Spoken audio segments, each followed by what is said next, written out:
Hey everyone, I'm Jeff and I'm excited to be here today to tell you about an awesome story from the Bible.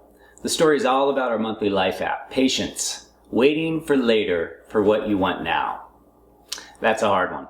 Okay, so our story begins in the desert right after God had rescued Israel from slavery in Egypt.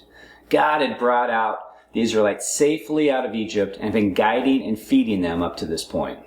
The Israelites were so excited because God had chosen them to be a special nation. They were also excited because God was leading them to a new home where they could live. The Israelites, they had totally trusted God up to this point. And why wouldn't they? God had been providing them all they needed to survive. He was showing them love and guidance that they never had in Egypt. Okay, so you all remember Moses, right? So Moses, he was a good man, and he listened to God. And he was God's helper in guiding the Israelites. One day, God called Moses up to the top of the mountain, close to where the Israelites were camping for the night. Now, before Moses left, he said, guys, if you need anything at all, go ask my brother Aaron. I'm leaving him in charge. Moses trusted Aaron to do the right thing.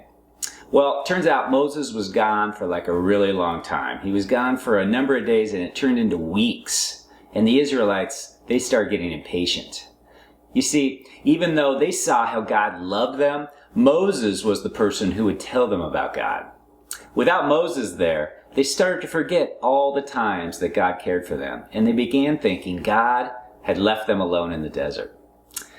They got impatient with God and decided to take control of the situation. So because impatience can sometimes lead to bad decisions, this is where the story goes kind of really bad. Okay, so the Israelites, they had seen the invisible God in action, but they still wanted the familiar gods. They could see and shape and touch into whatever image they wanted.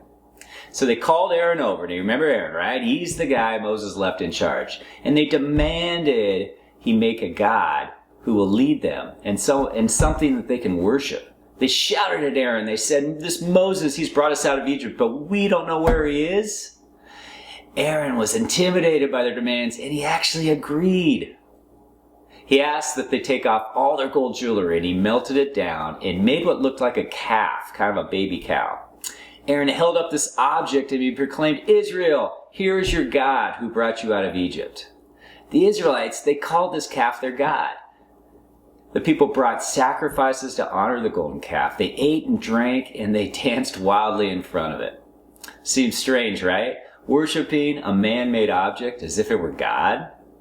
Okay, well, Moses, back at the top of the mountain, God told him all that was going on down at camp. God was angry and he was disappointed in how the Israelites got so impatient and forgot all he had done for them. Well, Moses immediately went back down. He demanded that they stop, and he took the golden calf and he destroyed it. The Israelites, they had forgot the most important message God was trying to send them, which is our basic truth for this month. We can trust God no matter what. Wow, cool story. So much I learned. I learned 3 things that I want to share with you. Number 1, Aaron, he was so easily swayed from the peer pressure he received from the Israelites. Now, peer pressure is a strong influence in really all our lives. It can cause us to make decisions that are not good for us. We face it kind of in school. We face it with our friends and people we work with. When pressured, it's super important to ask ourselves, whatever we're being asked to do, if God would approve. All right, so second, the Israelites. They were so heavily influenced by the culture around them. See, even though we seem it was strange that they wanted to worship a golden calf, it actually wasn't that uncommon in the culture that they were from.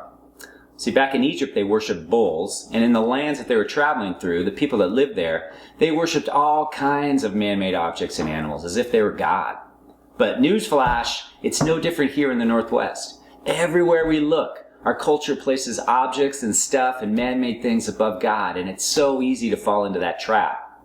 Now, for example, you know how you just can't wait to get the latest phone or shop for the coolest clothes? Or even stop yourself from looking on social media on how many likes you've received from a recent post? These are the things that our culture tells us that are most important.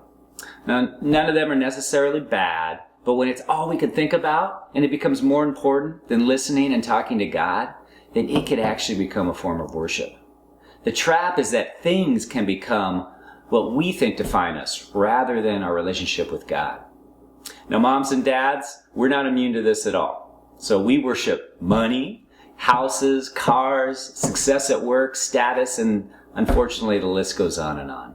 All right, 3, lastly, did you see how the Israelites got so impatient they decided to take things into their own hands? They didn't agree with God's timing, and they acted on that by making their own God. Well, we're kind of the same. We want things now, but God might be saying not yet. We think we deserve things now, but God might be saying not yet. And again, our culture is all about getting things now. I mean, think about it. Fast food. It serves up a complete meal in minutes. We have microwaves that heat up anything in seconds. And you could literally buy anything you want online and it could show up the next day. And if you can't afford it, no problem. Go out, get a loan that you can't afford to pay back and buy whatever you want and worry about the financial impacts later. You see, I believe God was testing the Israelites to see how they would respond when he kept Moses away for so long. It showed their true character. And I believe he does the same thing to us. God wants us to trust him in times when it seems like he is not around or hearing our prayers. We need to remember all that he's done for us and that his timing is perfect. One of my favorite verses is from Psalm 37:7. It says, "Be still before the Lord and wait patiently for him." When the world around us seems out of control or unfair, we can simply be quiet and still, waiting for the Lord and remembering we can trust him with everything. Okay, bottom line. When you have to wait, remember what is true. And what is true? That we can trust God no matter what. Thanks all. Have an awesome day.